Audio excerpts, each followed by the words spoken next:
bonjour à tous. Mon nom est Corinne Marquet. Je suis formatrice et coach professionnel certifiée. Ça me fait plaisir d'être avec vous aujourd'hui pour partager sur le sujet faire face à la complexité avec le lean collaboratif. C'est dans le contexte du congrès virtuel de l'amélioration continue, une vie en synergie en collaboration avec Isabelle Gervais du groupe Meilleur. Mon entreprise s'appelle Service Conseil CM. Et en fait, j'ai eu un élan du cœur quand, Isabelle et Karine m'ont proposé, de collaborer. Je suis localisée dans la ville de Québec, province du Québec au Canada et je vous présente ça suite aussi à mes, interventions, à mes observations que je vis, dans mes interventions et donc je vais partager un peu de théorie, mais aussi du vécu pour vous aider vraiment à avoir une vie en synergie. C'est le thème de la journée. Alors le déroulement que je vous propose, c'est vraiment de pouvoir repérer, faire une belle lecture de la situation, de vous proposer un outil pour bien lire les situations. C'est une compétence qui est très importante, dans la complexité de bien, lire la situation, puis de prendre les actions appropriées. Ensuite, je parlais un rôle sous pression, donc tout ce qui est gestionnaire de premier niveau, coordonnateur, donc avec autorité formelle ou pas. Donc parfois, euh, il y a des coordonnateurs qui n'ont pas d'autorité formelle, mais qui doivent faire preuve de leadership et donc d'avoir de l'influence. Je vous parlerai des équipes, des groupes et des communautés d'intérêt dans lesquelles on peut développer l'intelligence collective et la collaboration, puis j'aurai une légère conclusion. Donc, je me propose d'atteindre ces objectifs dans 40 minutes. Je suis très familière avec l'animation d'ateliers, de formation, de coaching d'équipe, etc., en interaction avec les autres. Je suis un peu hors zone de confort en partageant sans avoir d'interlocuteur, en m'enregistrant seule. Alors, je vais faire de mon mieux. Donc, je suis dans un petit peu de moins de certain de mon côté à ce propos-là. Alors, on y va, c'est parti. Donc la première chose à se poser comme question, c'est vraiment de bien repérer dans quelle situation nous sommes. J'entendais récemment quelqu'un du milieu des coachs qui disait qu'on était, dans le chaos depuis 18 mois. Alors il y a eu des épisodes avec la pandémie, des épisodes chaotiques. Au Québec, ça s'est produit dans les CHSLD, les centres de soins de longue durée pour les personnes âgées. Quand il y a eu des éclosions, des personnes sont décédées sans recevoir les besoins de base. Donc, dans la pyramide de Maslow, vous savez, les besoins de base, les besoins fondamentaux, les besoins de sécurité n'ont pas été assurés. Et dans ce contexte-là, il y avait du chaos. Depuis 18 mois, donc il y a eu ces épisodes-là, mais ensuite la situation s'est rétablie et nous sommes beaucoup plus dans une situation de complexité que de chaos. Puis c'est important de faire, comment je vous dirais, d'utiliser les bons mots, mais aussi peut-être que je participe à démystifier ces mots-là. Je fais appel au modèle de Dave Snowden qui a été publié dans la Harvard Business Review. Je vous mettrai les références à la fin de mon exposé, qui, à partir du point d'interrogation, c'est quand il arrive quelque chose, mais on ne sait pas où on est. Et c'est important de faire cette lecture de la situation pour prendre les bonnes décisions. Je vais commencer par le coin inférieur droit, donc les situations qui sont simples. Alors les situations simples permettent de faire des catégories, donc catégoriser, d'avoir des procédures, des meilleures pratiques et fonctionnent bien dans un modèle hiérarchique. Typiquement, une chaîne de production, un robot conversationnel qui permet de catégoriser le client a besoin de A, B, C. Et donc, les petites lettres en dessous, ça veut dire sense, donc détecter, catégoriser et répondre. Parfois, on utilise ces catégories même pour simplifier l'humain. Quand on dit, par exemple, on utilise des catégories comme disque, par exemple, est-ce qu'il veut dominer rouge? Est-ce qu'il veut influencer jaune? Donc, l'humain est complexe et on essaie de le simplifier, on essaie de l'anticiper. En même temps, si on rend l'humain trop simple, on se tire dans le pied, on se trompe parce qu'il reste mystérieux. Donc, mais parfois, on essaie de simplifier pour mieux comprendre. Le coin supérieur droit, donc c'est compliqué. Quand c'est compliqué, on a besoin de faire preuve d'analyse. Donc, c'est le domaine des experts, c'est les bonnes pratiques et les communautés de pratiques, c'est le développement de compétences. Et donc là, les petites lettres sont détecter, analyser et ensuite réagir. C'est une approche qui convient dans tout ce qui est mécanique, monter une auto. Donc on peut démonter une auto, la remonter. Donc c'est compliqué de démonter une auto, c'est compliqué de la remonter, mais on peut suivre une procédure pour y arriver. Et on peut y arriver de plusieurs façons, il n'y a pas une seule façon. Ce qui peut parfois mener à des discussions entre experts, entre ingénieurs qui sont pas d'accord parce qu'il y a plus d'une façon d'arriver. Imaginons, je vais prendre l'exemple du pipeline dans la côte ouest des États-Unis qui fuit. Réparer ce pipeline, c'est de l'expertise, ça demande avoir recours à des capacités d'analyse. Et sans doute qu'il y a plus d'une façon de le réparer. Par contre, ce que ça crée sur l'environnement marin, c'est complexe. D'accord? Donc la nuance, elle est là. On passe maintenant, donc ce qui est compliqué et ce qui est simple fait partie d'environnements qui sont contrôlés, prévisibles et contrôlés. Complexe et chaotique, c'est des environnements qui sont imprévisibles et qui sont moins contrôlés. Alors on y va avec complexe, donc dans le coin supérieur gauche, dans lequel on a besoin d'avoir recours à notre intuition. Ok, comment on fait ça? Donc on est moins dans le scientifique, c'est intuitif. Notre intuition, elle peut s'appuyer sur notre expérience. C'est le domaine des pratiques émergentes et des réseaux informels. Et donc, qu'est-ce qu'on fait à ce moment-là? Le T, c'est pour test. On peut dire aussi sonder. Donc, c'est faire un essai. Après ça, détecter et répondre. Donc, les petites lettres qui sont en dessous. Le monde complexe, c'est un environnement dans lequel notre comportement individuel a un impact. Ok, donc on peut rendre la chose encore plus complexe ou moins complexe par nos actions. La situation de la pandémie est un exemple extraordinaire de la complexité. Si on porte notre masque ou si on ne porte pas notre masque, si on se fait vacciner ou pas vacciner, ça a un impact sur le virus qui se reproduit puis qui s'adapte. Et nous aussi, notre système immunitaire s'adapte. Donc, on est dans du vivant. On peut prendre une autre analogie pour le complexe, la forêt amazonienne. Si, par exemple, j'implante une nouvelle espèce d'arbre, ben, comment est-ce qu'elle va croître? Est-ce qu'elle va croître en harmonie avec les autres espèces? Est-ce qu'elle va être envahissante, etc.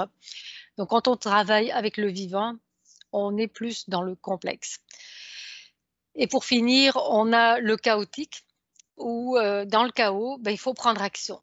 Donc, c'est notre instinct qui nous fait agir. Évidemment, on peut s'entraîner pour agir d'instinct. Par exemple, quand il y a un incendie, les pompiers savent quoi faire. C'est le domaine des nouvelles pratiques et on peut avoir des communautés temporaires quand il arrive un événement extraordinaire comme des inondations, les tours du World Trade Center. Qu'est-ce qui est arrivé? Le Bataclan, par exemple.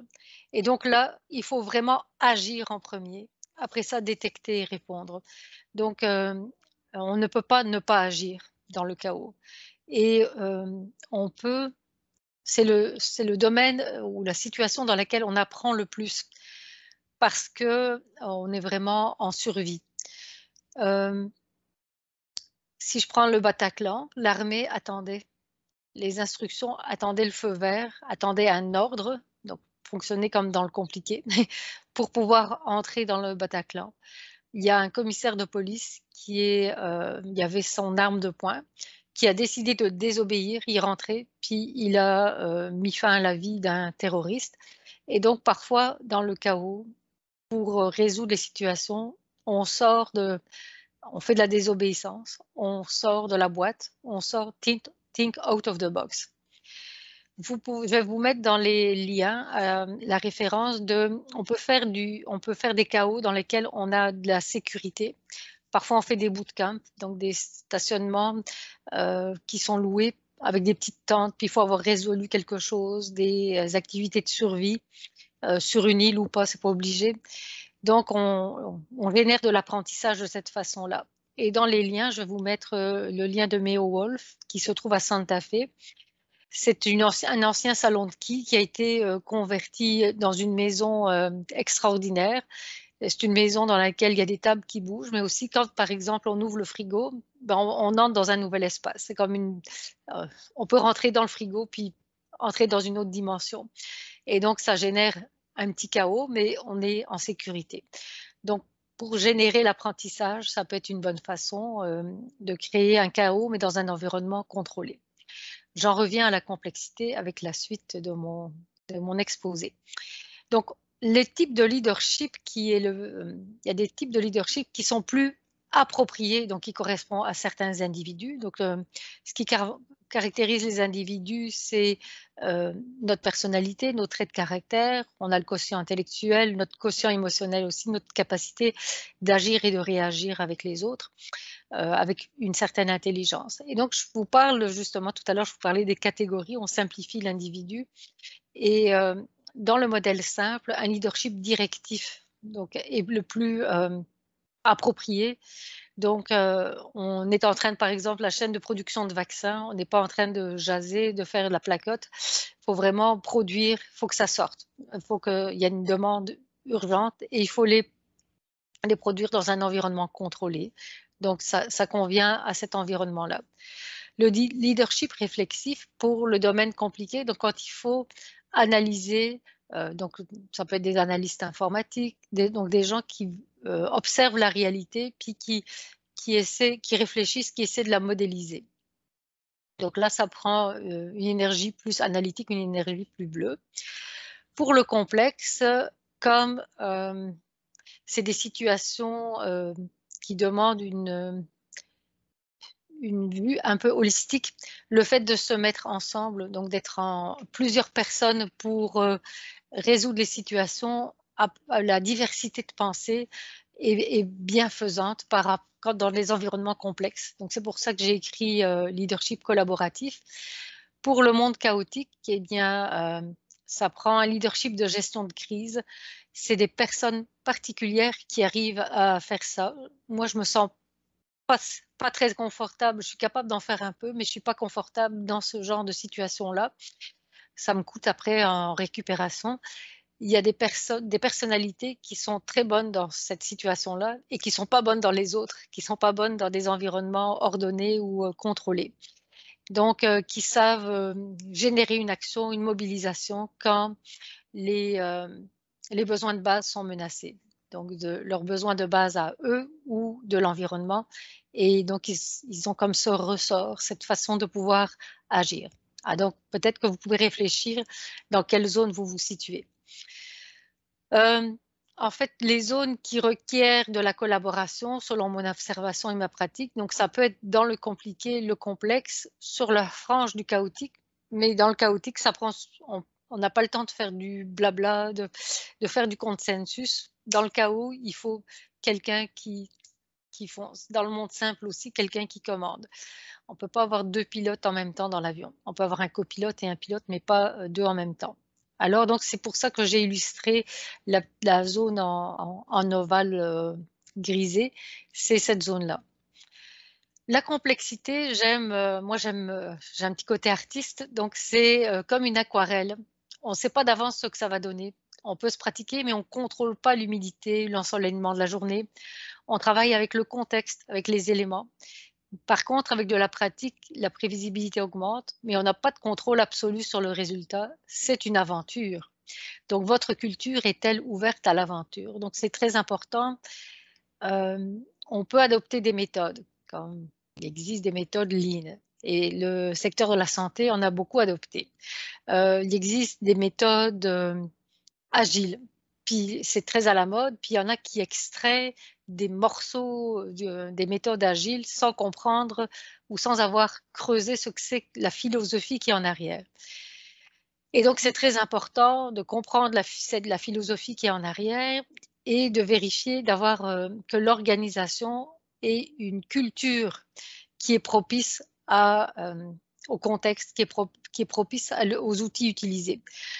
Parce que ce qui se passe quand, par exemple, on adopte des outils du Lean sans avoir la philosophie Lean, ben, c'est déconnecté, on l'impose, c'est plus difficile pour que les gens y adhèrent. Donc, c'est comme si ça devient des outils sans profondeur, des outils que certains y croient mais pas d'autres. Donc, ça va créer de la disharmonie, ça ne va pas créer de résultats satisfaisants. Donc, quand on gère des changements, c'est mieux de produire des résultats satisfaisants.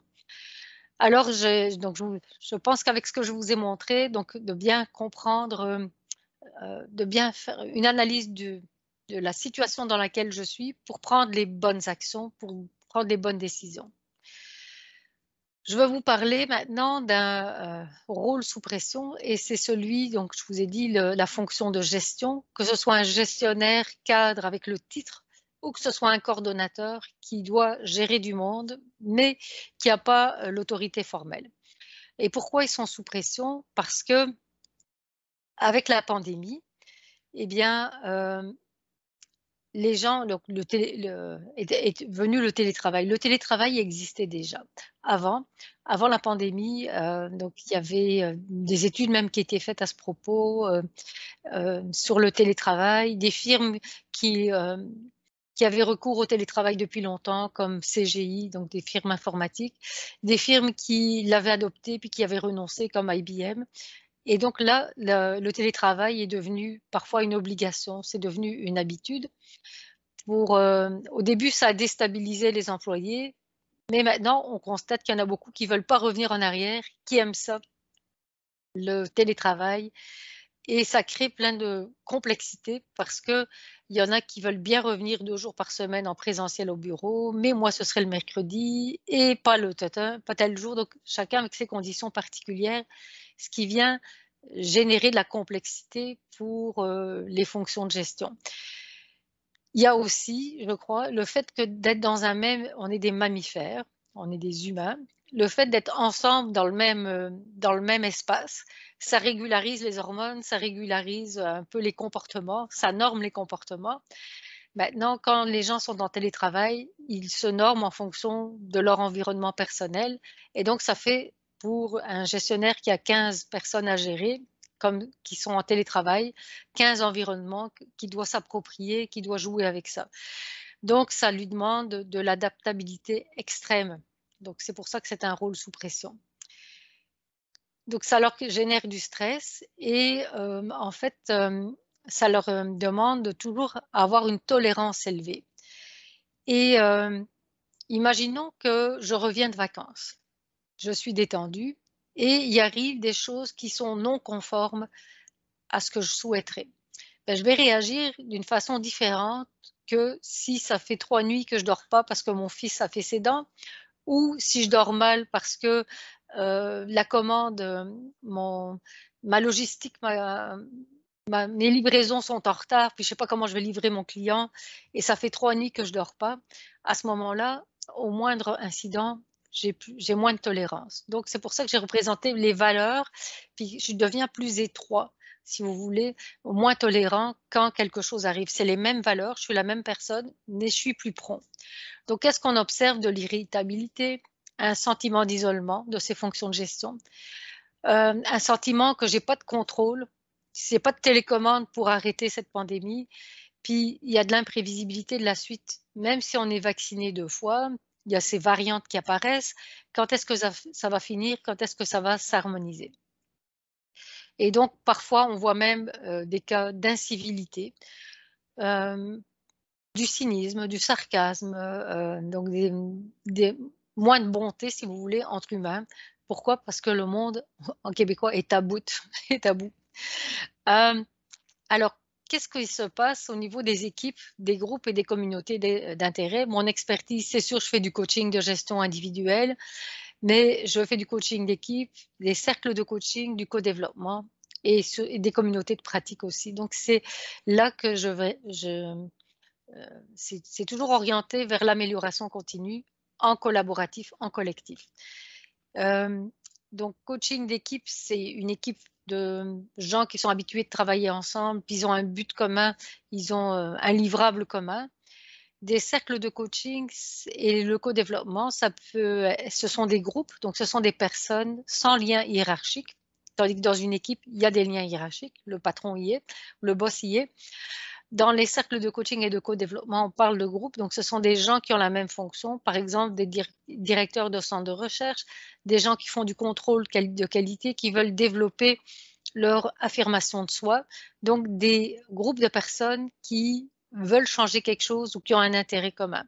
Communauté de pratique, ça c'est des gens aussi ce sont des groupes qui veulent développer certaines compétences, puis ils peuvent même se prononcer sur les compétences qu'ils souhaitent développer et ensemble, il y a de la co-animation, il y a un travail, ils se responsabilisent par rapport à leur apprentissage. C'est très grouillant, c'est très vivant, et c'est orienté positivement vers le développement du leadership, vers l'autonomie des gens qui y participent. Qu'est-ce qui arrive dans les équipes?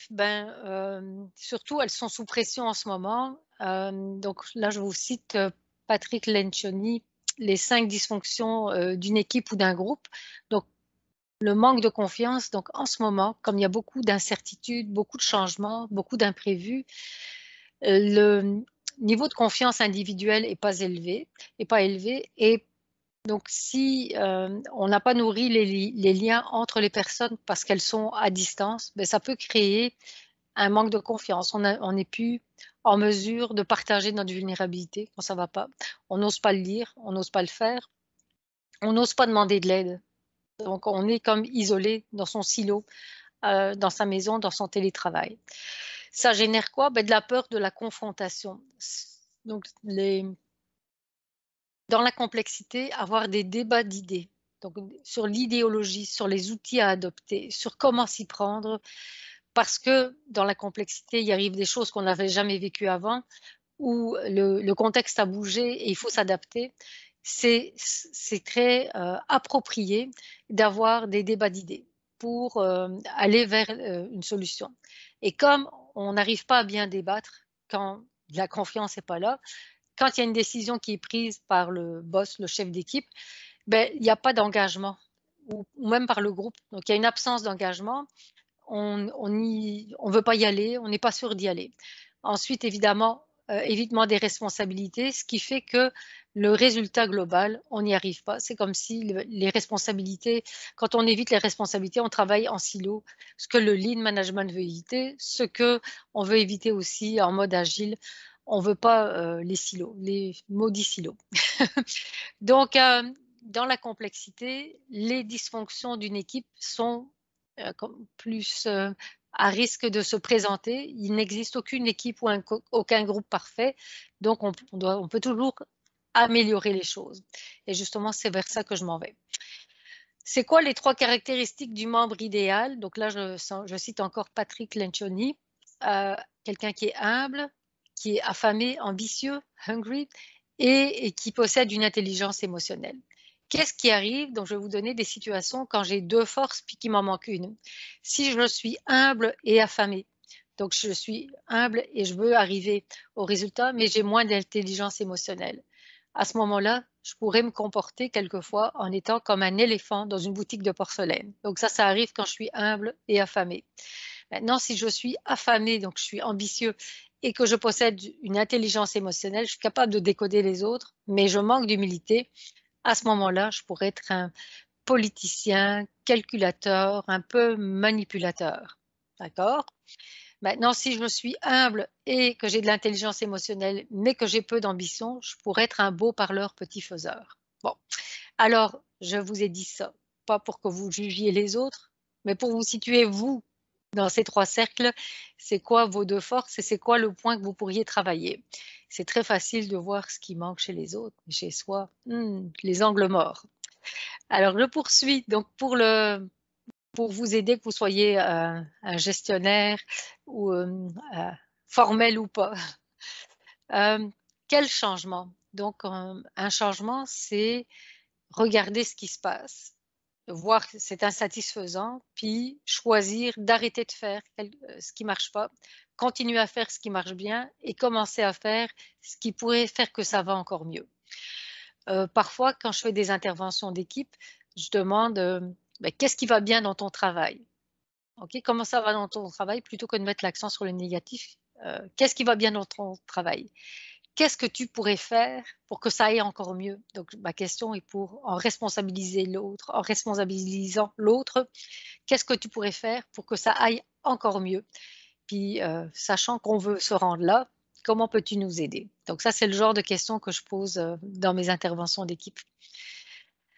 Ce qui peut aider aussi au-delà de qu'est-ce qu'il faut arrêter, continuer de faire, de réaffirmer notre pourquoi. Pourquoi on se lève le matin, notre direction, notre cap, notre mission. Il y a des métiers pendant la pandémie que leur pourquoi a été ébranlé. Je pense aux pilotes d'avion qui n'ont pas pu travailler pendant X mois. Mais il y a de nombreuses professions, la mienne notamment, que le pourquoi je me lève le matin est demeuré intact. Moi, je me lève le matin pour développer le leadership et optimiser l'organisation. C'est pour ça, et puis ça fait du sens, pandémie ou pas. Les gens qui travaillent dans les institutions financières, c'est pareil, ils se lèvent le matin pour la santé financière des membres ou de leurs clients. Et vous pouvez transposer ça sans doute dans votre réalité. Même les gens du domaine de la santé, ben, ils se lèvent le matin pour le mieux-être, pour l'accompagnement santé de leurs patients. Et donc, le fait de, même si notre comment est chamboulé, comment on fait les choses, ben, notre pourquoi peut être demeuré intact. Donc, se ramener au pourquoi. Ensuite, vérifier c'est quoi nos valeurs d'équipe, nos valeurs de groupe. Et je vous invite fortement, je vous recommande fortement d'ajouter dans vos valeurs de groupe la curiosité bienveillante, la bienveillance entre les membres du groupe. Autrefois, on n'avait pas besoin de la dire parce qu'on était dans la même place, dans le même endroit. Mais comme on est chacun éclaté dans des endroits en télétravail, qu'on est plus dans nos bulles séparées, affirmer, bien taper sur le clou de la bienveillance entre nous. Donc c'est quelque chose qui était implicite, qu'il faut rendre explicite. D'accord? Il y a trop de cas d'incivilité que j'observe. Très important aussi pour une équipe ou un groupe, c'est quoi nos conditions de succès? Nos règles de fonctionnement. Et oui, on peut dire la ponctualité, d'avoir un ordre du jour, mais moi je parle des règles relationnelles. Donc d'être authentique, la confidentialité de ce qui se dit dans le groupe, surtout si ce sont des communautés qui se passent en dehors de l'organisation. Donc entre directeurs, par exemple, de centres de recherche, ben, entre eux, ils ne sont plus dans leur organisation, ils sont entre eux. Je pourrais avoir des directeurs de contrôle de qualité qui ne sont pas dans les mêmes organisations. Il faut que ce qui se passe au sein du groupe demeure confidentiel, tout en permettant à la personne qui est membre du groupe d'utiliser ce qu'elle a appris dans son environnement de travail. Ça prend évidemment un but commun. Si j'ai déjà participé à un groupe comme ça de travailleurs autonomes, mais il n'y avait pas de but commun, donc le groupe n'a pas tenu. Donc ça fait partie des conditions gagnantes. Je vous partage maintenant les 4 outils du coach que vous pouvez utiliser pour développer l'intelligence collaborative, le lean collaboratif. Premièrement, l'écoute active. Et vous voyez le symbole chinois, donc avec les oreilles, les yeux, l'attention soutenue et le cœur. Tout ça collabore à l'écoute active. C'est pas une écoute passive. Une écoute passive, on fait rien. Il se passe, je suis un réceptacle, puis il y a rien je n'émets rien. Dans une écoute active, ce que je ressens, ce que mon corps ressent, ce que ma tête pense, mes observations, mon intuition est présent et j'aide mon interlocuteur avec mon écoute active. Donc quand on est en groupe, ben, on écoute la personne qui nous dépose sa situation et on l'écoute avec grande attention. Le questionnement puissant. Donc, d'abord, écouter, ça crée le lien de confiance. Après ça, on pose des questions, puis c'est des questions. Une question, c'est comme une flèche. C'est un vecteur. Donc, ma flèche, elle pointe vers quoi? Est-ce qu'elle pointe vers le futur désiré de mon interlocuteur? Est-ce qu'elle pointe vers mon interlocuteur? Qu'est-ce qu'il ressent en ce moment dans la situation et qu'est-ce qu'il aimerait ressentir à la place? Ça pourrait aussi être des questions par rapport à des sujets tabous. Quelle est sa relation à l'argent, si c'est ça qui, ou quelle est sa relation avec l'autorité. Donc, vraiment des questions en lien avec ce qu'il a déposé à l'étape numéro 1 au niveau de l'écoute. Et donc, poser des bonnes questions, c'est un art. Comme coach, moi, ça fait depuis 2011 que j'ai appris le métier de coaching avec coaching de gestion. Et donc, j'en ai fait des listes de questions. Et là, j'ai plus besoin de ma liste, mais c'est un art de poser des questions. Et une question qui demande beaucoup de réflexion. Par exemple, qu'est-ce qu'il faut croire pour réagir comme tu viens de réagir? Donc là, ça permet de dévoiler des croyances. Bon. Le feedback authentique. Donc, c'est donner une rétroaction et la donner de façon constructive. Un feedback qui vient du cœur, qui vient de mes observations. Alors, un feedback, ça peut être une intuition, une observation, ça peut être un ressenti que je partage en lien avec ce que mon interlocuteur m'a déposé ou m'a déposé comme problématique. Par exemple, j'observe un paradoxe entre ça et ça.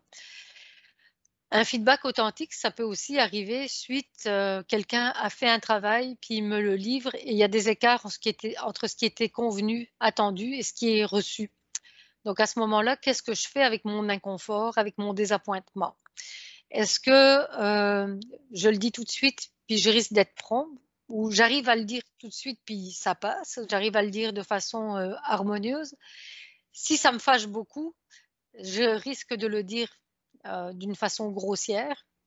L'émotion que je ressens, la colère, le désappointement, a une intention bienveillante. Ça me dit, waouh, c'est pas conforme à ce que tu attendais. Mais si j'arrive pas à le canaliser comme il faut, ça peut sortir grossièrement. Donc, je suis mieux d'attendre un petit peu avant d'émettre mon feedback. Par contre, si j'ai une crotte sur le cœur, puis que j'en accumule d'autres, puis que ça sort de moi après, c'est totalement inapproprié comme façon de fonctionner. Donc, il faut pouvoir donner un feedback authentique assez rapidement après l'événement problématique ou tout de suite sur le champ si je suis pas trop fâchée. Donc, c'est un commentaire, quelque chose qui va permettre à l'autre par rapport au problème qui m'a signalé en première étape. Et le dernier, c'est un engagement audacieux. Donc, quand on fait partie comme ça d'une communauté de pratique, d'un groupe de co-développement, d'un cercle de coaching ou dans une équipe, dire qu'est-ce que je m'engage à mettre en place, qu'est-ce que je m'engage à essayer pour que ça change. Et ça peut avoir l'air de petites choses de l'extérieur, mais pour la personne qui prend l'engagement, donc par exemple, d'être plus affirmé, de dire son opinion tout de suite ou d'aller rencontrer quelqu'un avec lequel elle a une difficulté, ça se peut que ce soit très coûteux, exigeant pour elle, mais au moins elle va faire un essai et à la rencontre suivante, elle va faire un compte rendu sur qu'est-ce que ça a produit, ça a-tu marché ou pas. Si ça a marché, on renforce positivement le comportement. Si ça n'a pas marché, ben on va essayer autre chose. Donc on lâche pas les membres. C'est une approche écosystémique. Donc là, et c'est très important que la culture du groupe ou de l'organisation, elle soit qu'il y ait une ouverture vers l'adaptation, vers le changement. Donc une culture qui est réfractaire au changement, ben, elle va avoir beaucoup de misère dans un environnement complexe. Elle va être psychorigide, entre guillemets, elle va être rigide et donc elle va perdre de l'énergie à défendre son ancien modèle qui est plus approprié. Donc, ça demande une ouverture. La gestion participative, c'est entre membres de l'organisation, mais c'est aussi avec les clients, avec les fournisseurs, avec les concurrents du même secteur. Avec ce qu'on vit en ce moment dans le domaine de la logistique, la difficulté des approvisionnements, ben, il faut s'entendre avec nos clients, leur dire, par exemple, hier j'étais avec un chef cuisinier, puis qui me dit, ben, il faut que je m'entende, le client s'attendait à tel plat, mais j'arrive pas à, mon approvisionnement fonctionne de ce plat-là ne fonctionne pas en ce moment, je lui propose autre chose. Ça demande une ouverture aussi vis-à-vis des fournisseurs. Donc, un des problèmes du lean extrême, c'est qu'on a eu des flux tendus, hyper tendus, dans tout ce qui est la chaîne logistique. J'ai des amis chez Dolbeck qui levaient le flag depuis longtemps, qui disaient mais ça se peut pas, on est en train d'empiler des containers d'un bord, puis déjà avant la pandémie, c'était un problème, mais avec la pandémie, à un moment donné, ça s'est arrêté en Chine, la production s'est arrêtée en Chine, donc ça a comme aggravé, puis ça va prendre du temps pour désembourber le tout, parce que déjà avant, ma capacité d'analyse, déjà avant, ça marchait pas bien. C'est pragmatique ce qui se passe dans les groupes, dans les communautés de pratique, dans les cercles de coaching. C'est à partir du vécu des membres du groupe ou de l'équipe. Ce n'est pas à partir d'une situation théorique. Donc, on part du vécu des membres pour aller en solution de problème. But plus profit plus communauté. Donc, un but, un pourquoi, une mission qui mobilise. Et c'est très important que la technologie soit au service des humains. J'observe une fracture numérique, même plus d'1 an et demi après le début de la pandémie. Ceux qui ont de la fluidité, de la facilité avec la technologie, les rencontres Zoom, Teams et autres WebEx, par rapport à ceux qui n'ont pas accès à la technologie, qui n'ont pas été exposés. Et donc, il y a comme un grand fossé qui se creuse entre les deux. Et parfois, même si on a un but commun, si on n'a pas harmonisé tout le monde aux technologies, on n'a pas mis tout le monde au même poste, ça peut créer des tensions. La responsabilisation, donc avec les 4 outils du coach, je responsabilise mon interlocuteur, on responsabilise les membres du groupe et évidemment une gestion participative à l'interne mais aussi à l'externe. La rentabilité reste importante. Parfois, on a mis beaucoup l'accent sur l'humain, mais il faut continuer à faire du cash pour pouvoir réinvestir, pour pouvoir durer. Pour la durabilité de l'organisation, il faut faire du profit. Engagement et collaboration avec les communautés d'intérêt en mettant bien les limites les NDA, non-divulgation, les entreprises qui veulent garder les secrets professionnels en interne. Ce qui se passe dans les communautés de pratique, il faut que la confidentialité soit assurée. Ça doit être mis clairement sur table pour rassurer aussi les organisations qui permettent à leurs gestionnaires d'aller en dehors pour se nourrir. Et le lean collaboratif supporte les humains au-delà de l'organisation. Voilà, j'ai terminé mon exposé. Donc, ce que je vous propose, c'est de vous inviter à préparer des questions parce qu'on va interagir live en interaction directe dans quelques minutes avec vos questions. Je vous ai mis mes coordonnées et je vous donne aussi les références que j'ai mentionnées, Dave Snowden avec Cognitive Edge, Patrick Lencioni, je vous ai mis son lien, coaching de gestion parce que j'ai proposé les outils du coach, ça vient de coaching de gestion et je vous ai parlé de Meo Wolf à Santa Fe, donc la maison fantastique que vous pourrez aller regarder si vous voulez regarder, aller la visiter ou regarder des extraits sur Internet. Alors, merci beaucoup pour votre attention. À plus tard.